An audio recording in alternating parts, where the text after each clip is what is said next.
Olá pessoal, tudo bem com vocês? Sejam bem-vindos ao Vencendo Concursos. Meu nome é Cristiano Silva e nós vamos dar início aí aos nossos estudos relacionados à matéria aí de administração, tudo bem? Mais propriamente dito aí, administração geral. E eu quero que você, claro, né, visualize aí comigo qual será o tema que nós vamos abordar nesse vídeo, tá certo? Então, nós vamos tratar a respeito da teoria da administração, aliás, teorias da administração, mais propriamente dita aí, a teoria científica. Tudo bem, galera? Bom, a teoria científica da administração é uma teoria voltada justamente aos primórdios da administração geral, onde se verificou a necessidade, né, de, obviamente, ter conceitos relacionados ao trabalho dos indivíduos, dos operários.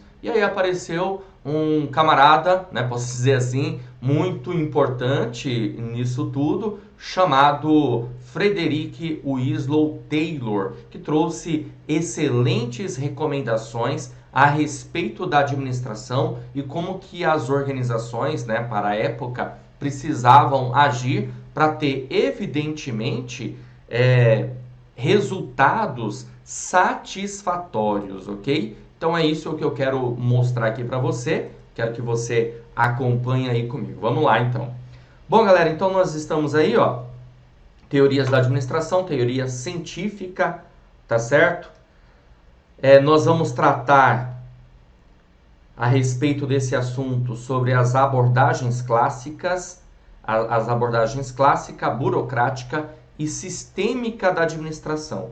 E para isso, nós precisamos, a priori, de um conceito.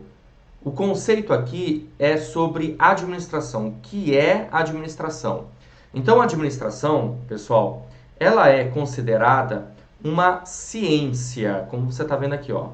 A administração é considerada uma ciência, pois utiliza técnicas administrativas para o alcance dos objetivos. E, evidentemente, quando a gente pensa em administração geral, vem à nossa mente também a administração pública. Por quê? Porque é fato, né, que a administração pública ela é uma ramificação da administração, no caso aí, da administração geral. Tudo bem? E por que isso? Porque, a bem da verdade, a administração pública ela tem parâmetros da administração geral, ela se utiliza de conceitos relacionados aí à administração geral. Boa parte dos conceitos, das teorias que você vê hoje na administração pública tem referência aí, evidentemente, com a administração geral. É claro que a administração pública ela não pode esquecer que ela é administração pública e, consequentemente, tem todas as suas peculiaridades, conforme eu coloquei aí para vocês. Então, logo, ela utiliza conceitos da administração geral de forma adaptada por conta disso, ok? Beleza? Bom, dando continuidade aqui aos nossos estudos, vamos lá. As teorias administrativas, pessoal, elas nos ajudaram a compreender o que se passa em uma organização e, consequentemente, a isso foram extraordinárias para o avanço na maneira de gerenciar as instituições. Logo, o estudo das teorias auxiliará a compreender melhor os fatores de aplicabilidade das teorias ao longo do tempo e o entendimento de que muitos conceitos são preservados. Olha, isso aqui é bem interessante, tá? Muitos conceitos são preservados. E o que eu quero, na verdade, repassar para você quando eu trato disso, a bem da verdade, é nós olharmos, né, para todas as teorias administrativas, teoria geral da administração, e verificar que esses conceitos são válidos nos dias atuais. Tudo bem? Beleza? Então, mesmo que a gente tenha aí um conceito que é lá no início do século XX, por volta de 1900, por exemplo, ainda assim nós utilizamos esses conceitos, tá certo? E você vai visualizar isso comigo no decorrer, obviamente, do nosso curso, ok? Bom, dando continuidade, vamos lá? Bom, temos aqui então, no caso, né, a teoria científica tá certo? Administração científica, que é desse camaradinho aqui que eu passei o marca-texto, chamado Frederick Winslow Taylor. E o senhor Taylor, ele trouxe, na verdade, certos conceitos e características da administração científica. A primeira é o processo de seleção. A seleção, de acordo com Taylor, deve ser uma seleção científica do trabalhador. Pensar aqui na seleção científica do trabalhador significa pensar de maneira racional, ou seja, verificar se a pessoa realmente, seu trabalhador, ele tem aptidão, né, perfil para aquele tipo de trabalho que ele vai exercer. Porque é o seguinte, nós estamos falando de uma época por volta aí de 1900, como eu falei. Para ser mais exato aqui, eu vou colocar 1912, tá certo? E aí, o que ocorria? As pessoas, basicamente, elas viviam onde, pessoal? Elas viviam nesse lugar aqui que eu estou desenhando, tá? Ó. Certo? As pessoas viviam no campo, tá vendo? Ó? As pessoas viviam no campo, certo? E elas começaram a sair do campo e, evidentemente, começaram a chegar aonde? Hã? Sabe me dizer? Que lugar que é esse aqui que eu estou desenhando? Não?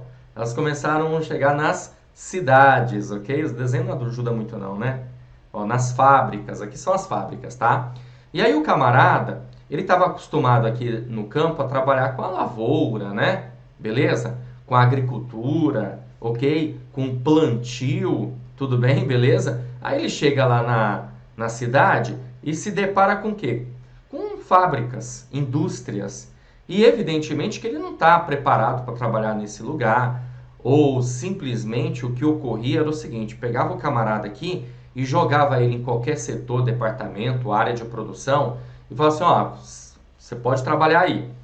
Sem verificar o perfil, sem verificar a aptidão para aquele tipo de trabalho, sem verificar, sem dar um treinamento, uma capacitação para esse camarada. E, consequentemente, o que nós tínhamos, então, nessa situação, o que acabava acontecendo aí, né? Nessa situação, muito desperdício, ineficiência do trabalho, entendeu? Então, pensando em tudo isso, o senhor Frederick Winslow Taylor entendeu a necessidade de uma seleção científica do trabalhador, verificar realmente perfil e aptidão para encaixar a pessoa no lugar certo. E aí, consequentemente, você passa a ter o quê? A eficiência, evitando assim desperdícios. Aliás, é um dos primórdios aí da teoria científica de Taylor, é justamente a eficiência, tá certo? Agora, é claro, a gente pode também entender o seguinte, que o senhor Taylor, ele tinha um foco no operacional, ou seja, ele tinha um foco nas tarefas. Então, logo, ele estava muito mais preocupado com as tarefas, com o operacional, do que propriamente dito assim, com a organização como um todo. Tudo bem? Por quê? Porque o senhor Taylor, ele tinha uma visão, na verdade, deixa eu colocar aqui no cantinho para você pegar, ele tinha uma visão, que nós podemos dizer, que era de baixo para cima. Tudo bem? A visão que ele tinha era uma visão de baixo para cima. Bom, outro conceito aqui de Taylor, tempo padrão. Tempo padrão, outro conceito aqui bem interessante. O trabalhador ele deve atingir, no mínimo, a produção padrão estabelecida pela gerência. Então você foi contratado para obter uma determinada produção, certo? Vamos imaginar aqui uma situação. Você produz máquinas, um tipo de material, e dentro de determinado tempo você tem que produzir esse número X de material, certo? Agora, ele chegou à conclusão desse tempo padrão trabalhando com o conceito de tempos e movimentos. Ou seja, quanto tempo a pessoa leva para produzir um determinado material, para transformar a matéria-prima num produto em processo ou até mesmo um produto acabado, entendeu? Então, o trabalhador ele deve atingir, no mínimo, a produção padrão estabelecida pela gerência. E aí você há de concordar comigo que se a pessoa ela não atinge aquele padrão mínimo estabelecido ali pela gerência, basicamente ela não vai servir para aquele tipo de trabalho, para aquele tipo de serviço. Ou vai ser verificado que aquela pessoa vai precisar de uma capacitação melhor, de um treinamento melhor. Tudo bem? Então é bem interessante nós visualizarmos isso. Agora, um outro conceito também que vem de Taylor é o plano de incentivo salarial, chamado aí de homo econômicos. Ó, visualiza aí comigo. Tá vendo aí? Homo econômicos, certo? Plano de incentivo salarial. O que isso significa? Aqui está muito ligada à motivação. Então, a pessoa, para ela, na verdade, produzir, ela precisa estar motivada, certo? Beleza? E a motivação naquela época se valia de quê? De pressupostos materialistas. Pressupostos materialistas. Ou seja, basta eu pagar mais para a pessoa produzir mais. Quanto mais você produzir, mais você ganha. Então, ou seja, uma ideia de produtividade. Você ganha de acordo com a produção. É até interessante o que eu vou falar para você agora. Talvez isso possa até te contrariar um pouquinho, tá? Mas faz parte. A gente está trabalhando com algumas teorias, né? Então você pode de repente achar que você não tinha esse conceito até então. Porque a ideia de tudo isso, na verdade, era até inclusive ter uma prosperidade, o funcionário ter uma prosperidade. Ou seja, assim como o patrão tem prosperidade, evidentemente, por conta da demanda, da linha de produção e das vendas, né? Claro, principalmente na época, que tinha uma demanda muito grande, o funcionário também, ele acaba ganhando mais com a sua produtividade. O que acarretou, na verdade, fazer com que as pessoas acabassem, de uma certa maneira, trabalhando muito mais. Trabalhando 2, 3 turnos às vezes, entendeu? Porque é uma linha de produção e, consequentemente, as pessoas trabalhavam de acordo com turnos. E aí o camarada se via assim, poxa, se eu produzir mais, eu vou ganhar mais, então eu vou dobrar aqui a minha carga horária. Mais ou menos assim. Era uma forma de fazer com que as pessoas trabalhassem mais, consequentemente, elas acabavam prosperando. Agora, veja bem, isso é muito interessante, é até motivador. Muitas vezes nós acabamos, de uma certa forma, trabalhando mais para ganhar mais, claro, e tem até a ver com uma coisa chamada hora extra, né? Você pode imaginar essa situação. Agora, isso lá na frente acabou sendo um problema. Por quê? Porque a motivação ela não se baseia somente em pressupostos materialistas. A motivação, as suas forças internas e externas, que faz você se sentir motivado em busca de alcance de objetivos, vai muito além de pressupostos materialistas. Então, evidentemente, o que acabou acontecendo com o tempo é que isso passa a ser um problema, tudo bem? Mas a priori deu muito certo. No início realmente deu bastante certo isso aí. Bom, mais outros conceitos que eu quero mostrar aqui para você é o seguinte, ó. Outro conceito aqui, os gerentes planejam e os operários executam. Então você está lá para executar uma tarefa, você é operário, né? Aqui é conhecido como chão de fábrica. Chão de fábrica. Beleza? Então você é operário, você só tem que executar. Quem está pensando, quem está planejando é o gerente. Olha só, galera, aqui é tão interessante que reza a lenda, né? Reza a lenda que certa vez um funcionário de Henry Ford virou para ele e falou assim: seu Ford, não dá para a gente construir carros que não seja dessa cor? E o Ford virou para ele e falou assim: sim, dá sim, desde que seja preta. Por quê? Porque, a bem da verdade, todos os carros de Ford saíam da fábrica com uma única cor, a cor preta, que era uma cor padrão. Aliás, é um conceito daquela época, né, na teoria científica aí de Taylor, a padronização. E uma das pessoas que mais acabou utilizando os conceitos de Taylor foi justamente o Henry Ford, tá bom? Então, essa padronização acabava com que, de uma certa maneira, conseguisse a tal da eficiência no serviço, entendeu? Bom, outra coisa aqui também interessante para a gente observar é a divisão do trabalho. A divisão do trabalho, deixa eu pegar aqui, abrir uma tela em branco, para você enxergar melhor aqui comigo, ó. Divisão do trabalho. Tá? Outro conceito aqui do senhor Taylor. A divisão do trabalho, pessoal, é o seguinte. A ideia é pegar um trabalho complexo, tá? E dividir esse trabalho complexo em partes mais simples, certo? E aí, consequentemente, a organização conseguirá... Eita, mas quantos olhos tem esse cara aqui, né? A organização conseguirá a especialização do funcionário, do operário. Tá ok? Então, bem interessante essa ideia aqui da divisão do trabalho.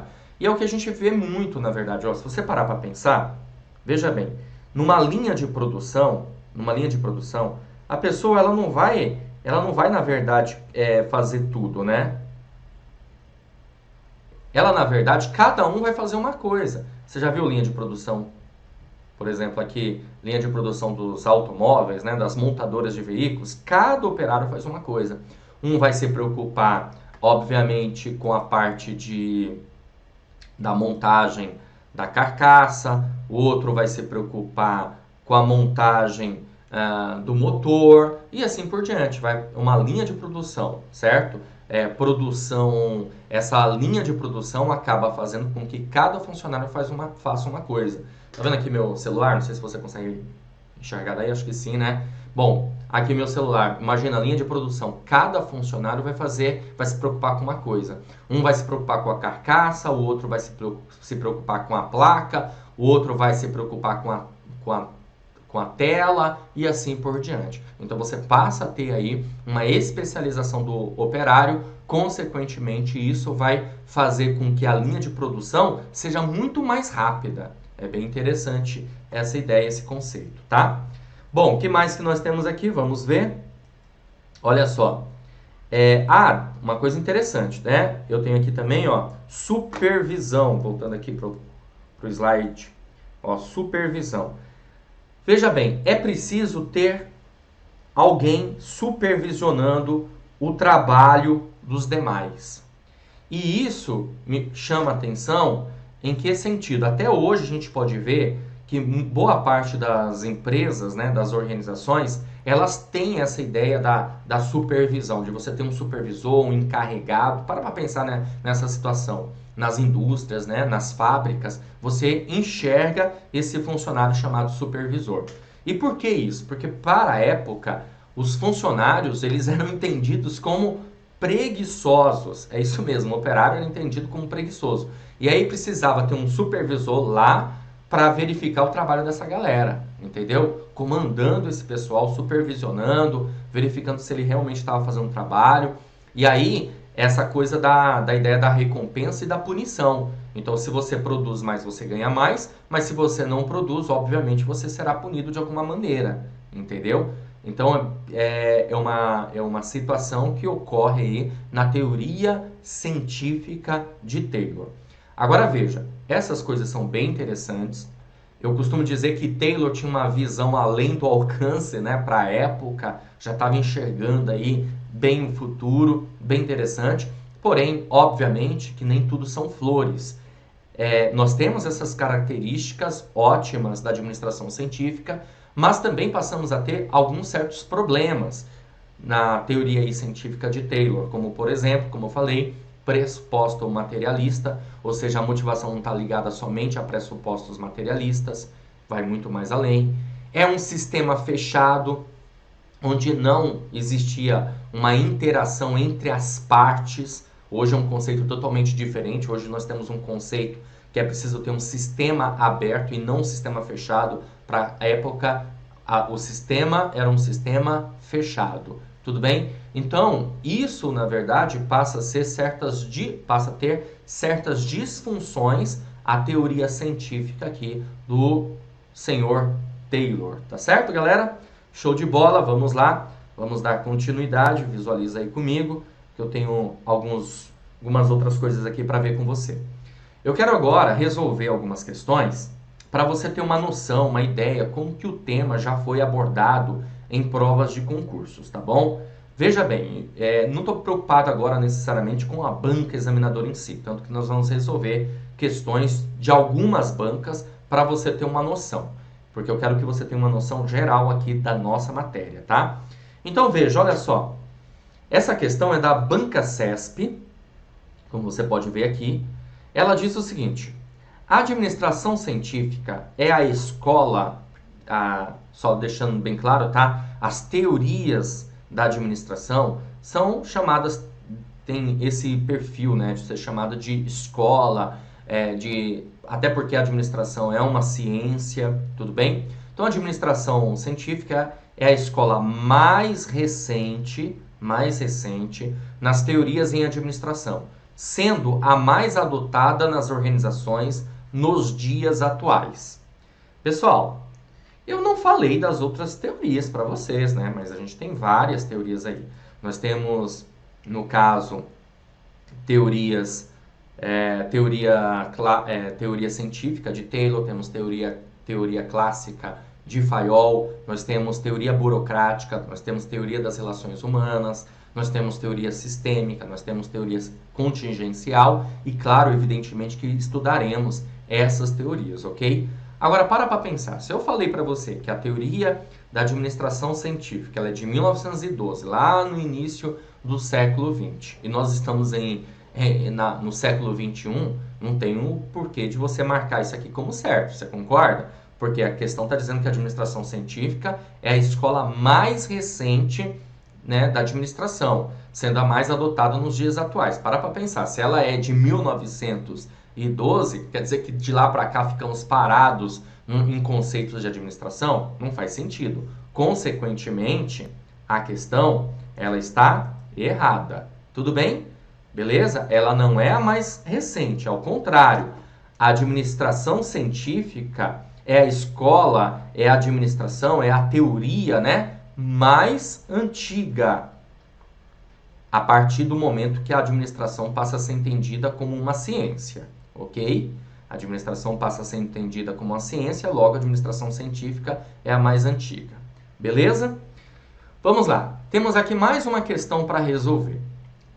A questão aqui de 2019, bem recente, caiu no concurso da Unicamp pela banca VUNESP, para profissional para assuntos administrativos. A questão diz assim: a utilização do filme Tempos Modernos, de Charles Chaplin, para exemplificar a forma como os trabalhadores eram vistos durante quase toda a primeira metade do século passado, o XX, tem sido recorrente para a explicação dessa visão dos trabalhadores como parte da engrenagem das máquinas sendo movimentados por elas na linha de produção.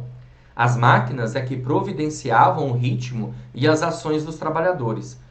E o grande objetivo era a manutenção e o aumento da produtividade. Olha, bem interessante aqui, né?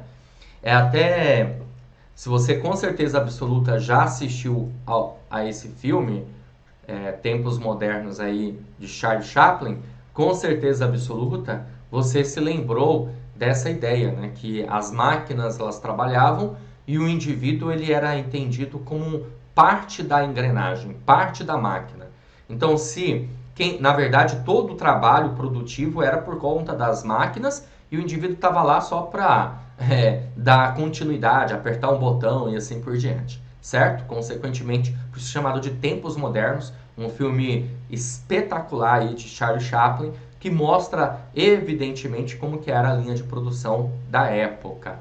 Ok? Beleza? Agora, o que a gente tem aqui? Manutenção, nós temos aqui aumento da produtividade e esse contexto todo aí está se referindo a qual administração? Qual teoria da administração é que sustenta essa visão? Fordismo, toyotismo, fayolismo, taylorismo ou estruturalismo? O gabarito da nossa questão, pessoal, olha só, é a alternativa D, taylorismo. Exatamente os conceitos que eu acabei de passar para você, lá no filme Tempos Modernos, ele traz total conceitos relacionados a isso, tá? Inclusive tem uma hora que é interessante lá no filme, que mostra lá o personagem, né, de Charlie Chaplin, tendo um tique, né? Ele tá lá dando aperto numa determinada máquina lá, ok? E aí de repente dá um tique nele e o supervisor vem, tira ele, coloca outro no lugar, ele acaba detonando lá com a linha de produção. E é basicamente isso, você é uma engrenagem, se você não funciona, eu tiro você e coloco outro no lugar, certo? Esse era um conceito aí também da teoria científica de Taylor. Então, logo por isso, nós ficamos com gabarito alternativa D. Beleza, galera? Show de bola? Então tá maravilha. Beleza. Bom, é o seguinte, vou ficando por aqui. Espero ter ajudado, espero ter contribuído aí com o entendimento da matéria, certo? Beleza? Tratamos aí do conceito da teoria científica de Taylor, resolvemos aí algumas questões para você ter uma noção, para você ter uma ideia e a gente, claro, se vê numa próxima oportunidade. Valeu, grande abraço, até a próxima! Olá, você acaba de assistir a uma aula ou uma parte das muitas aulas que nós temos aqui no nosso curso preparatório Gabaritando o Porto de Santos. E se você chegou até aqui é porque gostou, não é verdade? Então continua porque eu tenho um recado importante para te passar. Nós montamos cursos online para técnico portuário, assistente administrativo e também para especialista portuário administrador. Valor de lançamento dos cursos. No caso do técnico portuário, R$ 497 por apenas R$ 297 ou 12 vezes de R$ 29,65. E no caso de especialista portuário, você vai pagar R$ 697 por apenas R$ 397 ou 12 vezes de R$ 39,65.